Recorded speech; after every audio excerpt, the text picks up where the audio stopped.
Hola, ¿cómo están? Les saluda muy cordialmente Samuel Contreras Quinteros, abogado y profesor tutor en preparatugrado.cl. Bueno, hoy día les quiero comentar algo sumamente importante porque hoy día quiero empezar a crear ciertas cápsulas con la finalidad de que nosotros realmente aprendamos a tener una estrategia de estudio, a sectorizar y a discriminar en el buen sentido de la palabra. Por eso yo les insto a que ustedes no tengan temor de discriminar, porque muchas veces uno dice, pucha, profe, pero ¿qué pasa si esto no lo veo bien?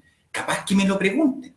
O capaz que estoy desgastándome en este tema y puede que ese tema tampoco me lo pregunten y lo que no vi bien sí me lo pregunten. Es verdad, son muchas hipótesis que podemos ir barajando, pero también hay datos históricos y antecedentes importantes, irrefutables e irrefragables en los cuales sabemos que hay temas que entre un 80, 90 o más de un 90% se suelen preguntar con mucho desglose, con mucho detalle.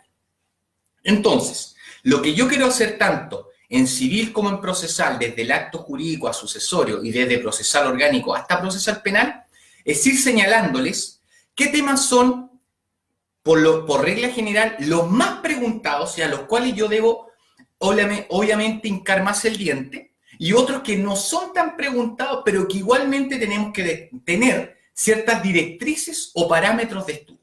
¿Ya? ¿Cómo tomo en cuenta esto? Usted me va a decir, profe, ¿cómo usted maneja esta información o cómo usted nos está indicando que esto debiera ser lo correcto? Bueno, yo les voy a decir por qué.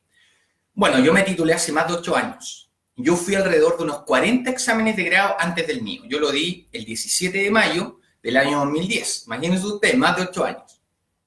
Y recuerdo, en estricto rigor, que dentro de esos 40 exámenes aproximadamente, habían temas que se repetían más de 7 o 8 veces. Yo cuando llegaba a mi casa decía, chuta, esto lo manejo, a veces uno llegaba un poquito, obviamente, contrariado y decía, oye, qué lata, esto, pucha, menos mal que fui al ver el grado, si no, no lo hubiese sabido. Iba tanteando el terreno y evidentemente también me preocupaba de que si algo no lo sabía, inmediatamente me ponía a estudiar y si algo lo sabía bien, me reforzaba el estudio. Entonces, todas esas cosas. Pero cuando yo empezaba y anotaba las preguntas y me daba cuenta que más de 7, 8 veces un tema se repetía, era por algo. Y cuando yo veía que dentro de 10 grados había un tema que no se preguntaba o muy poco se preguntaba, obviamente yo no puedo darle más énfasis a un tema que nunca se ha preguntado, se pregunta poco, a uno que se ha preguntado más de 5 o 10 veces. Eso era más o menos el análisis que yo hacía y que yo hice un mes antes del grado, que empecé a estudiarme todas las preguntas de los grados que yo fui a ver y de lo que mis amigos y amigas me enviaban, ¿ya? Entonces, también he hablado con mis alumnos, que la mayoría de los alumnos que yo preparo y de los que aprobaron su examen de grado, también siempre conversamos y les pregunto cuáles son los temas que más preguntan, cómo los preguntan. Ahora, es lógico que puede que dentro del listado que acabo de hacer, de los temas que no se preguntan mucho, puede que efectivamente una comisión o un profesor que usted tiene sí lo pregunte mucho. Y usted me diga, profe, ese profesor o tal profesor que tengo lo pregunta mucho. Es válido. Pero, ojo, independientemente, yo nunca he dicho, ni les voy a decir, nunca lo estudien. Solamente les voy a decir que no es tan preguntado, pero igual no hay que, obviamente, dejar de lado ese tema porque también pueden preguntarlo. Recuerden ustedes que hay una regla general. Todos los alumnos, todos, llevan un cartel que dice, esto no lo estudié. Y cuando usted no lo estudió, siempre hay un profesor que lo pregunta. Ojo con eso. Bueno, empecemos entonces. A título personal, usted tiene todo el derecho a disentir y tiene todo el derecho o quizás a estar de acuerdo o no, pero esto es en base a la experiencia, en base al tratamiento con cada uno de los alumnos y alumnas y en base a los exámenes que más de alguna vez fue a ver. Dentro del acto jurídico, dentro de los temas más, pero más preguntados, siempre tenemos lo que es el acto jurídico y sus respectivas clasificaciones. Ahora, nosotros tenemos que partir con una idea preliminar, evidentemente tener claro cómo de un hecho llegamos a un acto jurídico, ¿ya? Y obviamente saber un concepto. Hay algunos que dicen que es una declaración de voluntad y otros que una manifestación, pero saber el concepto propiamente tal y sus respectivas clasificaciones. evidente. Tengo que clasificar lo que es un acto jurídico, tengo que colocar ejemplos y saber qué ejemplos de actos jurídicos existen, porque los ejemplos siempre nos facilitan el estudio. Ojo, primer punto. Luego, los elementos del 1444 como condictio sine qua non. Siempre los preguntan. ¿Cuáles son los elementos de la esencia, naturaleza y accidentales? ¿Por qué? Porque estos elementos se pueden ir plasmando en ciertos contratos. Por ejemplo, en la compraventa, en el mandato y tantos otros contratos. ¿Ya? Y ahí usted tiene que saber que no siempre, la regla general es que la condición, plazo, modo son generales, son modalidades a modo de ejemplo y son las principales, condición, plazo, modo. Pero pueden haber otras, por ejemplo, la representación, la solidaridad, la cláusula penal, que está en el 1535, ¿se dan cuenta ustedes? Y otra cosa importante es que muchas veces las modalidades se presumen. Recuerden ustedes que en todo contrato bilateral va envuelta, ¿qué cosa? La condición resolutoria tácita, 1489. Por ejemplo, tenemos la condición en el fideicomiso de la esencia y en la promesa de la esencia, como el plazo, artículo 1554. Así tenemos que aprender a relacionar la materia. Y también identificar estos elementos en ciertos contratos. Luego tenemos los requisitos de existencia y validez. Evidentemente los requisitos de existencia y validez son importantes porque usted tiene que mencionarlos. Y lo más importante que aquí me detengo un poquito y tengo aquí señalado lo que es la voluntad. La voluntad evidentemente es preguntadísima. El concepto, cuáles son los requisitos de la voluntad y es lógico que esto lo vayan a ligar con los vicios de la voluntad o vicios del consentimiento. Ahora, siempre viene esta disyuntiva y dicen, ¿es lo mismo la voluntad que el consentimiento? ¿O qué es lo que es correcto decir? ¿Vicios de la voluntad o vicios del consentimiento? Bueno, yo les quiero decir que esto se zanja de la siguiente manera. Nuestro Código Civil parte de la base y de la premisa de que el consentimiento está formado. Entonces, como está formado, habla de que el error, fuerza, dolo vician el consentimiento. Otros dicen que no debiera ser vicio el consentimiento, sino más bien de la voluntad. ¿Por qué? Porque, obviamente, si se vicia la voluntad, al no haber acuerdo de voluntad no se forma el consentimiento. Pero esto se suele zanjar de una forma más salomónica, en el sentido de decir, bueno, si se está viciando la voluntad, estamos en presencia de un acto jurídico unilateral, y si el consentimiento es el acuerdo de voluntades, se estaría viciando un acto jurídico bilateral. ¿Ya? Por ende, como obviamente el Código Civil parte de la premisa de que el consentimiento está formado, lógicamente el consentimiento nosotros lo vamos a estudiar cómo se forma a través de otro cuerpo legal, y estoy hablando del Código de Comercio, a través de dos actos jurídicos unilaterales, que es la oferta y que es la aceptación.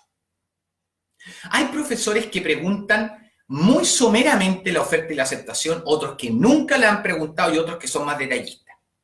Pero igual tiene que usted saber qué es la oferta, la aceptación y cómo se caracteriza cada uno de estos dos actos jurídicos unilaterales. Por algo, obviamente, lo estoy mencionando acá. Luego, cuando hablamos de los vicios del consentimiento o de la voluntad para otros, es importante. Recuerden ustedes que la regla general es que los vicios del consentimiento sean el error, fuerza o dolo. Y algunos agregan la lesión, pero la lesión enorme como un vicio de carácter objetivo. Y dentro del error, fuerza o dolo, usted siempre, ojo con esto. Por eso es importante el vocabulario jurídico y saber enfocar una respuesta sólida. Si a usted le preguntan, ¿cómo se clasifica el error? Usted lo primero que tiene que decir es que el error puede ser de hecho o de derecho. Ojo con esto. El error de derecho le van a preguntar si vicia o no vicia el consentimiento. Y usted tiene que decir que la regla general es que el error de derecho no vicia el consentimiento. ¿Por qué digo regla general? Porque los artículos 2297 y 2299 del Código Civil da a entender y da dos ejemplos en cada uno de esos artículos, 2297 y 2299, de que sí un error de derecho puede viciar el consentimiento. Ojo. Y dentro del error de hecho, aparte de saber cada uno de los errores, que está el error esencial u obstáculo, sustancial, el error accidental y en la persona, aparte de desglosarlo, tiene que saber cuál es la sanción de cada uno de ellos. La más controversial es la del error esencial u obstáculo, que para algunos es la inexistencia jurídica, para otros la nulidad absoluta y para otros la nulidad relativa. Ojo con eso, ¿ya? Tienen que saber. Y también manejar que la regla general es que el error en la persona y el error accidental, por regla general, no vician el consentimiento, salvo algunas excepciones en que sí lo vician. Luego tenemos la fuerza. La fuerza usted tiene que saber un concepto, que la fuerza puede ser física o moral, que la fuerza física no viciaría el consentimiento porque habría una ausencia de voluntad. Entonces, para algunos dicen que la sanción sería inexistencia y para otros nulidad absoluta. Sí, la moral la vicia cuando cumple ciertos requisitos. Eso es súper importante, ¿ya? Para que lo sepan. Y el dolo, que a título personal creo que el dolo es uno de los más preguntados porque tiene una mayor aplicación a lo largo del derecho.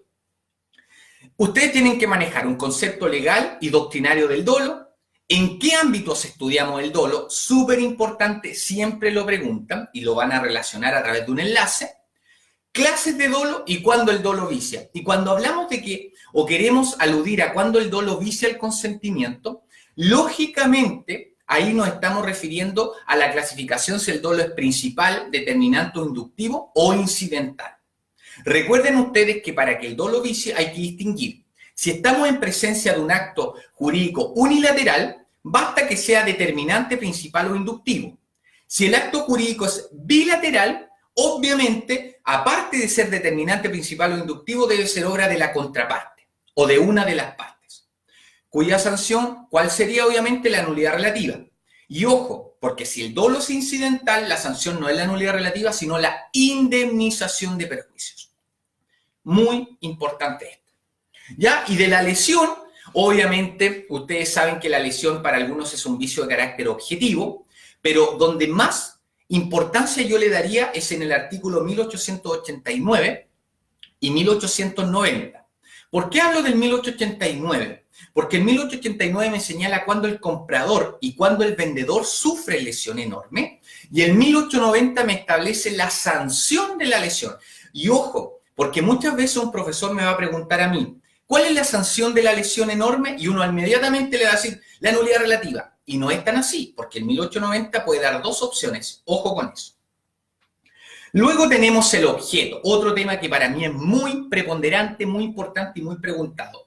El objeto, usted tiene que saber un concepto. Recuerden que se confunde el tema del objeto con el objeto del acto jurídico, el contrato, de la prestación o de la obligación.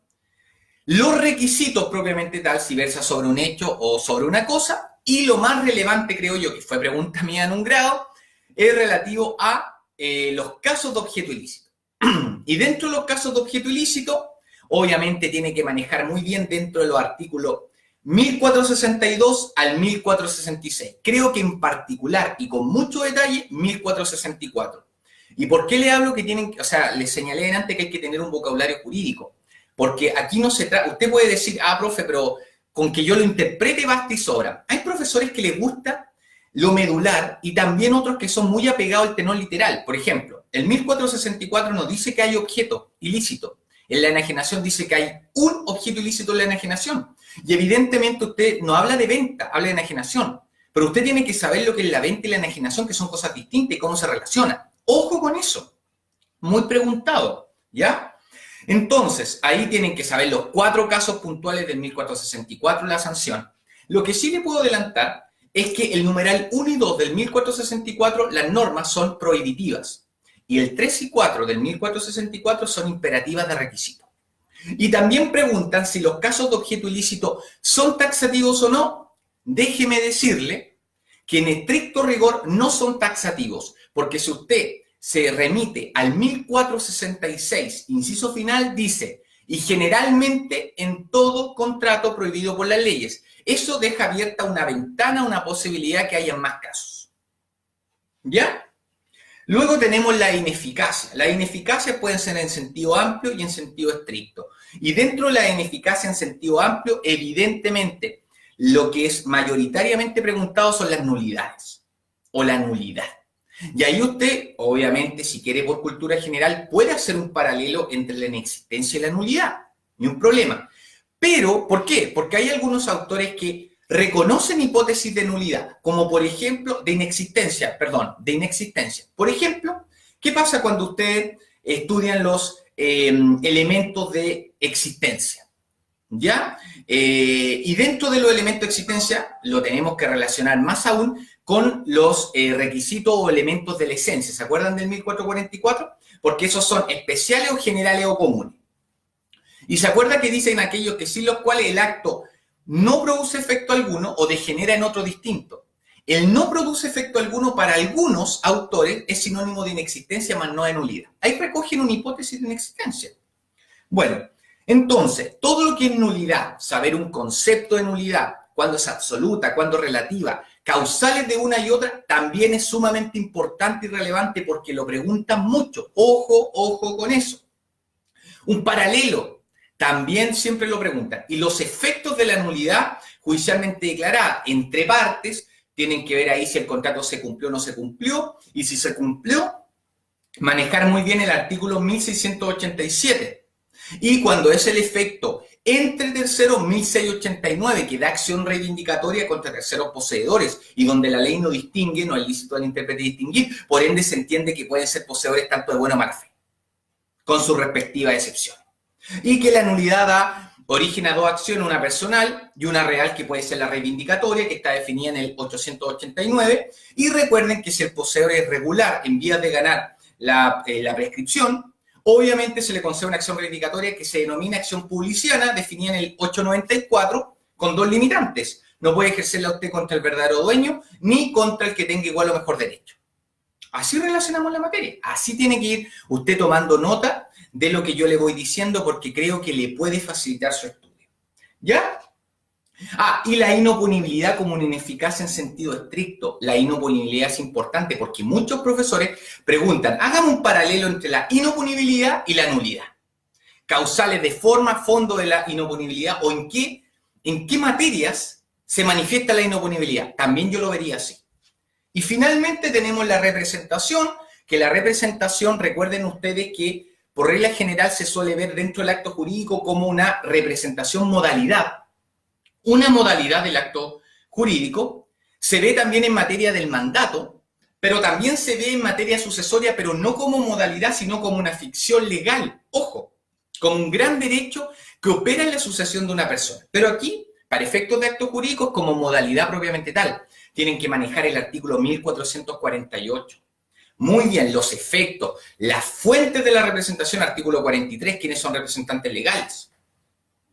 Recuerden ustedes que existe un elemento súper importante, un elemento subjetivo que se relaciona incluso cuando hablamos de la sociedad, el affectio societatis, que es la contemplatio domini. Y la contemplatio domini, que esto es súper importante, la contemplatio domini es la intención inequívoca de que el representante, los actos que está llevando a cabo no son para él, sino son para que se radique en el patrimonio representado. Ojo con eso, ¿ya? Eso es súper importante. Ya, eso es una visión que yo le acabo de dar a los temas más preguntados y cómo usted debiera enfocar. Y dentro de los temas no tan preguntados, no estoy diciendo que no se pregunta, sino no tan preguntados, yo colocaría la causa. La causa, entre que pregunten causa y objeto, evidentemente creo que la balanza se inclinaría para el objeto. Pero igualmente, ¿qué tendría que saber yo de la causa? Un concepto de causa, requisitos de la causa y tres teorías que apuntan a la causa ocasional, a la causa eficiente, a la causa final. ¿Ya? Causa ocasional, final, eficiente. Súper importante. Otro agregan la causa económica. Pero a eso apuntaría y la sanción de la causa. Dentro de las formalidades, evidentemente, hay profesores que las preguntan harto, pero entre que pregunten nulidad, pregunten objeto, ilícito o vicio, es muy probable que pregunten eso a que pregunten mayoritariamente formalidades, pero sí lo preguntan. Y ahí usted tiene que saber qué son las formalidades, qué tipos de formalidades existen, ojo con eso, y cuál es la sanción de cada una de ellas. Eso es súper importante porque no siempre la sanción ni en la nulidad absoluta o relativa, pueden haber otras. Por eso es importante. Luego tenemos la simulación. Bueno, yo les soy honesto. De los 40 grados que fui a ver, yo creo que una vez escuché simulación. Pero el tema es que aunque sea una, si yo no lo sé, puede quedar a criterio del profe si yo estoy apto o no para pasar un grado. Por lo tanto, la simulación, ¿cómo yo la vería? Que lo que es la simulación propiamente tal, obviamente la simulación puede ser absoluta o relativa, Un profesor a veces pregunta y dice, ¿me puede dar un ejemplo de simulación absoluta? Claro, yo les digo a usted, ¿qué pasa si usted tiene una deuda, por ejemplo, con el Banco de Chile, por 30 millones de pesos? Y usted tiene una casa a su nombre. Y usted dice, chuta, me ingresaron una demanda, me la pueden notificar. Y yo, chuta, ¿qué voy a hacer? No quiero perder mi casa por ningún motivo, bajo ningún respecto ni consideración, quiero perder mi casa. Entonces yo hablo con alguien, un cercano, un familiar, etcétera, y hago una compraventa simulada o transfiero la propiedad. Entonces, hago obviamente la escritura pública, inscribo el título de acuerdo 686 en el registro conservatorio competente y la casa va a pasar a nombre de otra persona.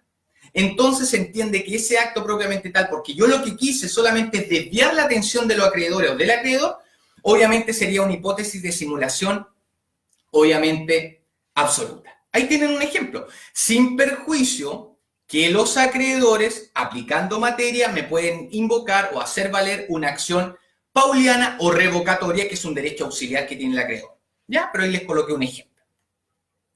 Las modalidades de los actos jurídicos. La verdad es que muchos alumnos me dicen de repente, ¿sabe, profe? Voy a ser súper honesto con usted. Prefiero que las modalidades lo veamos derechamente en obligaciones cuando las clasificamos las sujetas a modalidad. Y ustedes saben ahí que hay varias modalidades, pero las que más se preguntan dentro de las obligaciones sujetas a modalidades, ustedes saben que las condiciones, tenemos la condición plazo-modo, pero dentro de la condición, obviamente, la suspensiva resolutoria como las más preguntadas. Ojo, en qué estado se encuentran, efecto, etcétera, etcétera. Pero yo les digo, véanla de una manera más esquemática, sin perjuicio que si usted opta por verla desde el punto de vista de en materia de obligaciones sujeta a modalidad, más que en el acto jurídico es válido, porque aquí el factor de el orden de los factores no altera el producto, que la vea aquí o la vea después lo va a ver igual. Pero si usted lo quiere ver acá. Pero yo no escuché mucho logrado que preguntaran tantas modalidades sin perjuicio que igual usted tiene que ver. Luego tenemos finalmente los efectos de los actos jurídicos, que sí, uno tiene que saber obviamente a quién afecta el acto jurídico celebrado, pero yo tampoco lo escuché mucho. Pero igual por cultura general usted tiene que saber quiénes, obviamente qué terceros hay, recuerden que hay terceros relativos, terceros absolutos, y esto lo podemos incluso hasta relacionar con los efectos de los contratos, ya cuando estudia la teoría general del contrato. ¿Se dio cuenta? Esa es una visión que yo creo que después de este video a usted le va a quedar mucho más claro y va a decir, perfecto, ya tengo un hilo conductor, ya tengo un parámetro de estudio, tengo que aprender a sectorizar y a discriminar. No, de verdad, no se limite a discriminar y atrévase a discriminar, porque mire, yo le voy a decir una cosa, yo no sé cuánta hora usted dispone de estudio. Puede que usted disponga a lo mejor de 8 o 9 horas diarias. Si usted se levanta en la mañana a las 8 o 9 de la mañana a estudiar, usted no puede estar desgastándose en los temas que no preguntan tanto. Usted inmediatamente enfóquese en los temas que más preguntan. La mente está despejada. La mente en la mañana está más fresca. Por lo tanto, retengo mejor la materia. Y después en la tarde estudie los otros temas. Los lea a conciencia. Pero no se desgaste innecesariamente en un tema que no es tan preguntado. Lo he dicho más de 500 veces. Es la única manera que aprendamos a sectorizar y a darle un enfoque cualitativo al estudio.